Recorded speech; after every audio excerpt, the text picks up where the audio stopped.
प्रमाणे यावर्षी ही माहिती आणि प्रसिद्धी खाते गोवा सरकार यांच्यातर्फे शिवजयंती सोहळा साजरा केला जातो। त्याचप्रमाणे या कार्यक्रमास महाराजांच्या पुतळ्याला हार अर्पण मंत्री महोदयाच्या हस्ते हार अर्पण करून या कार्यक्रमास सुरुवात झालेली आहे।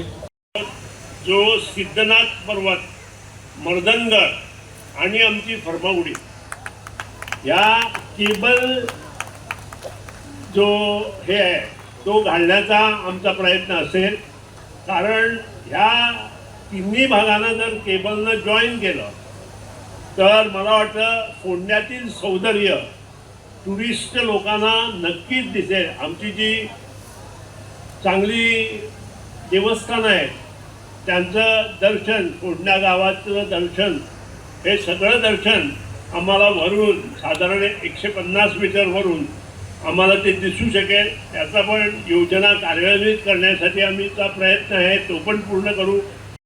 आणि त्याच वेळी जवळजवळ मला वाटतं 344 वर्ष आमच्या छत्रपती शिवाजी महाराजांना झाली होती।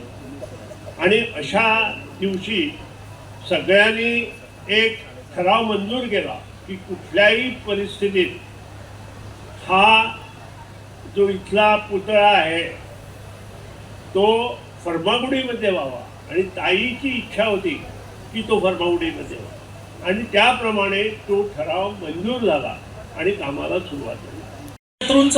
शत्रूंचं आक्रमण होतं आणि छोटंसं राज्य होतं। तुम्ही नकाशात जर पाहिला तर महाराष्ट्राची किनारपट्टी आणि पुणे वगैरे जर प्रांत घेतला तर अगदी एक चिंचोळी किनारपट्टी, आणखीन थोडासा देशावरचा भाग, एवढं शिवाजी राजांचं हे साम्राज्य। आणि त्यातून एका लोकोत्तर राजाच्या मनामध्ये असा हिंदवी स्वराज्य स्थापन करण्याचा विचार निर्माण व्हावा, हा आपल्या दृष्टीनं अतिशय महत्त्वाचा सुवर्ण योग आणि दैवयोग आहे असं मी म्हणेन।